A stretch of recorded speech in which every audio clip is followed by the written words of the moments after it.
بسم اللہ الرحمن الرحیم. السلام علیکم students. This is our lecture number 3 of class 6 from PTB Urdu. بک کے پیجز بیٹا ہم اس لیکچر میں پڑھیں گے 108, 109, 110 اینڈ 111. اس کے علاوہ گرامر پورشن بھی ہم کریں گے. قواعد انشاء اس کا پیج ہم کریں گے اس لیکچر میں 133. Okay students, open your book, page number 108. زراعت و صنعت. بیٹا ہمارا نیکسٹ چیپٹر سٹارٹ ہوتے ہیں جو کہ ہے زراعت و صنعت. یہاں پہ یہ املا کے الفاظ دیے گئے ہیں: ضیاء، محفوظ، سیراب، افادیت، دستیابی، ہارویسٹر، ششد.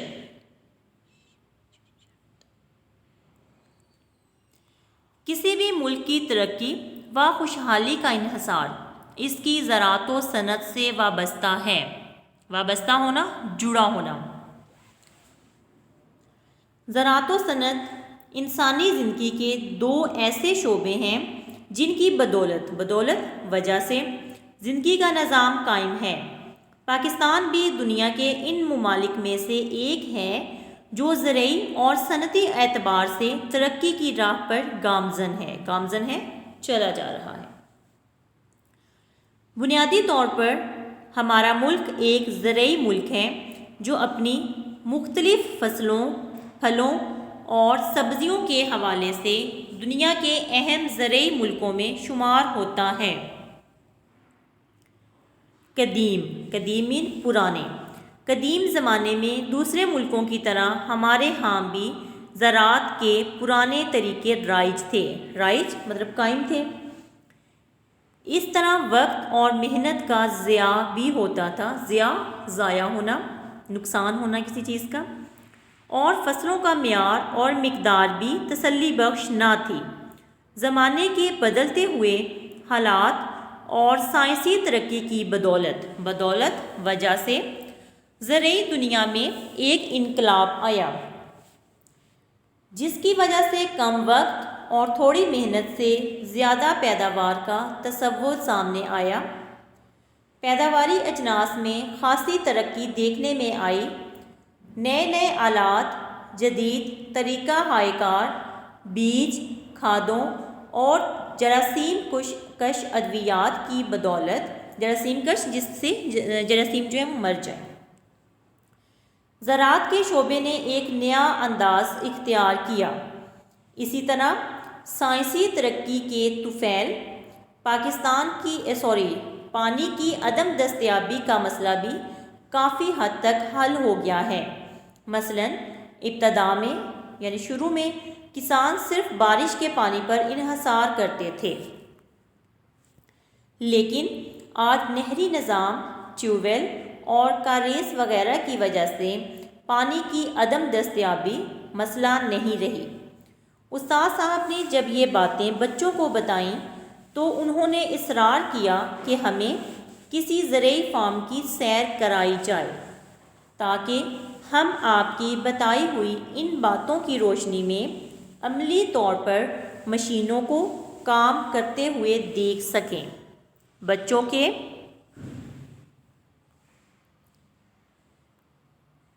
شوق کو دیکھتے ہوئے استاد محترم نے ہیڈ ماسٹر صاحب سے اجازت لی اور شاداب زرعی فارم کے مینیجر کو خط لکھا.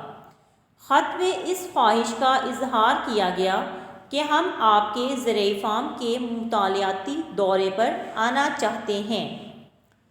ہفتے عشرے 10 دن میں زرعی فارم کے مینیجر کی طرف سے دعوت نامہ مل گیا. زرعی فارم کی سیر کے لیے ایک تاریخ مقرر کرنا، قائم کرنا. بچے فارم دیکھنے کے لیے بے چین ہو گئے. مقررہ دن کو 6ٹھی جماعت کے طلباء اپنے استاد کی رہنمائی میں زرعی فارم دیکھنے روانہ ہو گئے. 1 گھنٹے کے بعد طلباء فارم کے دروازے پر تھے. زرعی فارم کے دروازے پر مینیجر اور ان کی ٹیم نے بچوں کو خوش آمدید کہا اور انہیں فارم کے اندر لے گئے۔ مینیجر صاحب نے 10 منٹ تک بچوں کو فارم میں اگنے والی فصلوں، پھلوں اور سبزیوں سے آگاہ کیا۔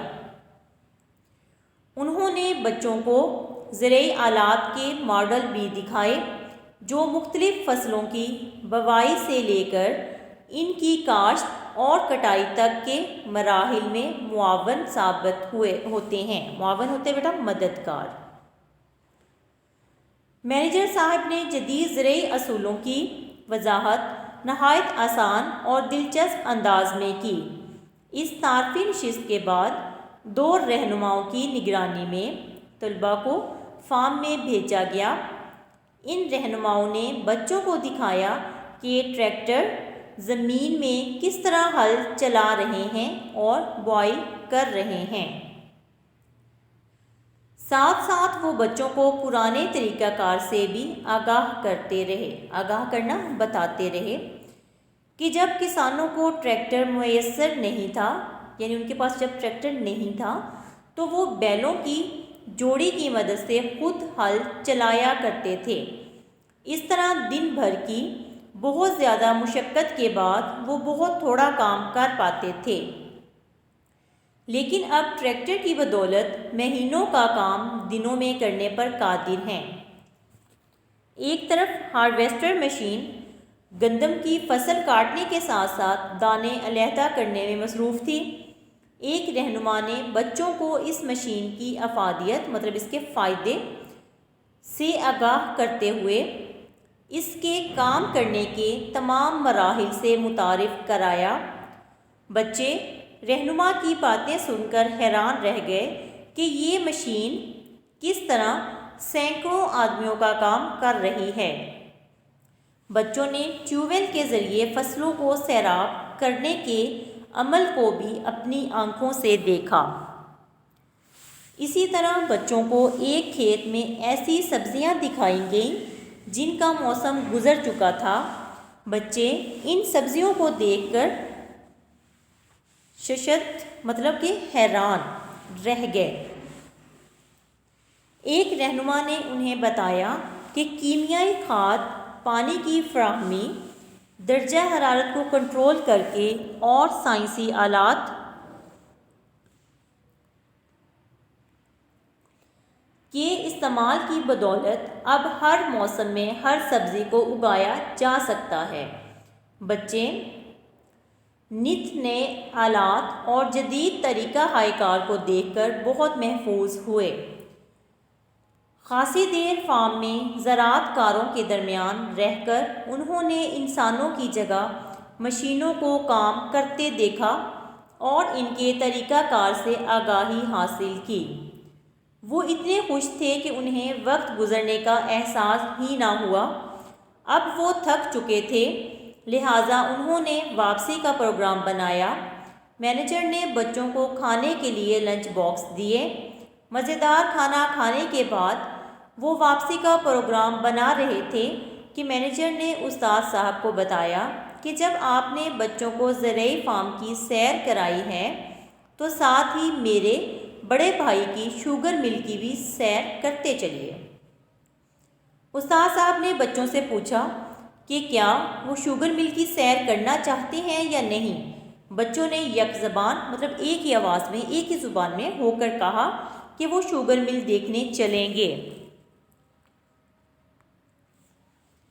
زرعی فارم سے شوگر مل کا فاصلہ کچھ زیادہ نہ تھا، لہٰذا بس میں جانے کی بجائے بچے مینیجر اور استاد صاحب کی نگرانی میں پیدل روانہ ہوئے۔ چند منٹ کی مسافت کے بعد انہوں نے اپنے آپ کو شوگر مل کے سامنے پایا۔ مینیجر نے اپنے بڑے بھائی کے بارے میں پوچھا تو ایک ملازم نے بتایا کہ وہ تو شہر گئے ہیں۔ مینیجر نے اس ملازم سے کہا کہ یہ بچے شوگر مل دیکھنے آئے ہیں، انہیں دکھایا جائے کہ کس طرح گنے سے چینی بنائی جاتی ہے۔ بچوں نے دیکھا کہ ایک طرف گنے کے ڈھیر لگے ہوئے ہیں اور مشینیں اپنے کام میں رواں دواں ہیں۔ رواں دواں مطلب چل رہی ہیں۔ بچوں کو بتایا گیا کہ ٹرکوں کے ذریعے زرعی فارم سے گنے کو یہاں لایا جاتا ہے اور اسے جدید مشینوں میں ڈالا جاتا ہے جو بڑی تیزی اور صفائی سے گنے کا پھوک اور رس الگ الگ کر دیتے ہیں۔ پھوک بیٹا گنے کا رس جب نکل جائے تو یہ آپ نے کئی دفعہ دیکھا ہوگا کہ جب آپ بازار میں باہر جاتے ہیں تو گنے کے رس نکالنے والی مشین جو ہوتی ہے تو گنے کا رس الگ ہو جاتا ہے اور پیچھے جو اس کا کچرا ہوتا ہے اس کو ہم پھوک کہتے ہیں، وہ الگ ہو جاتا ہے۔ پھوک کو سوکھنے کے لیے ایک طرف ڈال دیا جاتا ہے جو بعد میں ایندھن کے طور پر استعمال ہوتا ہے۔ ایندھن مطلب جلانے کے طور پہ، جب وہ سوکھ جاتا ہے تو اس کو ہم جلا بھی سکتے ہیں۔ رس کو جدید ترین پلانٹ کے ذریعے چینی میں تبدیل کر دیا جاتا ہے۔ بچے یہ منظر دیکھ کر بہت خوش ہوئے۔ بچوں کو گھومتے پھرتے، مشینوں کو دیکھتے اور کارندوں سے سوال جواب کرتے خاصی دیر ہو چکی تھی۔ اب واقعی وہ بہت زیادہ تھک چکے تھے۔ جب استاد صاحب نے واپسی کا اعلان کیا تو وہ خوش دلی سے بس میں بیٹھ گئے۔ استاد صاحب نے مینیجر کا شکریہ ادا کیا کہ ان کے تعاون سے بچوں کو نہ صرف زرعی فارم بلکہ شوگر مل دیکھنے کا بھی موقع مل گیا، جس سے بچوں کی معلومات میں خاطر خواہ ان کے بہت زیادہ اضافہ ہوا۔ بیٹا یہ تھی ریڈنگ جو بھی ہم نے کمپلیٹ کر لی ہے۔ اب اس کے الفاظ معنی کرتے ہیں ہم۔ بدولت وجہ، قدیم پرانے، معاون مددگار، ششت حیران، آگاہی سمجھ یا جاننا، یک زبان ایک ساتھ مل کر کہنا، ضرر رساں نقصان دہ، آگاہ کرنا بتانا، رسائی پہنچ، ضیاء ضائع یا نقصان، تصور سوچ، سہل آسان۔ بیٹا آج ہم نے ریڈنگ کی ہے اس کی اور اس کے الفاظ معنی ہم نے کیے ہیں۔ نیکسٹ آپ کی قواعد انشاء، جس میں سے آپ نے گرامر پورشن میں سے میں آپ کو ایک سٹوری دے رہی ہوں۔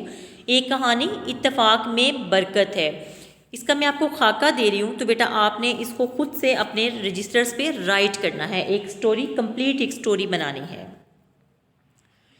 ایک کسان کے 4 بیٹے تھے، آپس میں لڑتے رہتے تھے۔ بوڑھا باپ پریشان رہتا تھا۔ آخری وقت باپ نے انہیں تیلیوں کا ایک گٹھا لانے کو کہا۔ گٹھا توڑنے کے لیے انہیں دیا۔ بیٹے گٹھا نہ توڑ سکے۔ گٹھا کھول کر ان کے سامنے رکھا۔ انہوں نے الگ الگ تیلیوں کو آسانی سے توڑ دیا۔ اس پر باپ نے کہا کہ اگر تم بھی الگ الگ رہو گے تو نقصان اٹھاؤ گے۔ انہوں نے اس نصیحت سے سبق حاصل کیا، آئندہ کے لیے اتفاق سے رہنے کا وعدہ کیا۔ تو نتیجہ یہ بھی آپ نے رائٹ کرنا ہے۔ تو بیٹا یہ خاکہ دیا گیا ہے، کہانی اتفاق میں برکت ہے، اس کو آپ نے اپنے رجسٹر پہ رائٹ کرنا ہے۔ ہوم ورک ہے آپ کا، ریڈنگ کرنی ہے آپ نے اگین اس لیسن کی، زراعت و صنعت کی، اور ورڈز میننگ آپ نے لکھنے ہیں، یاد کرنے ہیں، اور سٹوری جو ہے کہانی اتفاق میں برکت ہے، اس کو آپ نے لکھنا بھی ہے اور اس کو یاد بھی کرنا ہے۔ اس کے ساتھ ہی ہمارا لیکچر جو ہے وہ کمپلیٹ ہوتا ہے۔ سو ٹیک کیئر، اللہ حافظ۔